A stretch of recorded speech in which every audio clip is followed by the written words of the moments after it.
बिस्मिल्लाहिर्रहमानिर्रहीम। अस्सलाम वालेकुम रहमतुल्लाहि व बरकातुहू।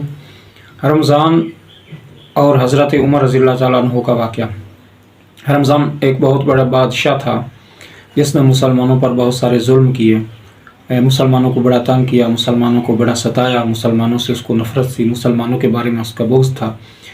तो ऐसा हुआ कि अल्लाह की मदद से मुसलमानों ने उसको गिरफ़्तार करके हज़रत उमर रज़ी अल्लाह तआला अन्हु के दरबार में पेश कर दिया। हज़रत उमर रज़ी अल्लाह तआला अन्हु ने उसको इस्लाम की दावत दी। उसने इस्लाम की दावत को कबूल करने से इनकार कर दिया। जब उसने इस्लाम की दावत को कबूल करने से इनकार कर दिया तो हज़रत उमर रज़ी अल्लाह तआला अन्हु ने उसको कत्ल करने का हुक्म दे दिया।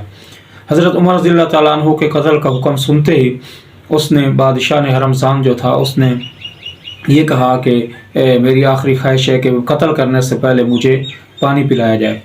तो हज़रत उमर रज़ी अल्लाह तआला अन्हु ने उसको पानी पिलाने का कहा। तो जब पानी उसके सामने लाया गया तो उस बादशाह ने कहा कि मेरे दिल में ये खौफ है, डर है कि पानी पीने से पहले ही मुझे कत्ल कर दिया जाएगा। तो हज़रत उमर रज़ी अल्लाह तआला अन्हु ने गारंटी दी कि ऐसी कोई बात नहीं, पानी पीने से पहले तुझे कत्ल नहीं किया जाएगा।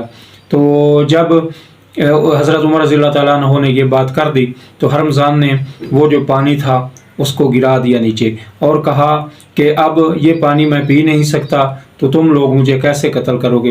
हज़रत उमर रज़ी अल्लाह तआला अन्हु ने उसकी रिहाई का हुक्म दे दिया। तो जब उसने ये अखलाक देखा तो उसने इस्लाम कबूल कर लिया और मुसलमान हो गया।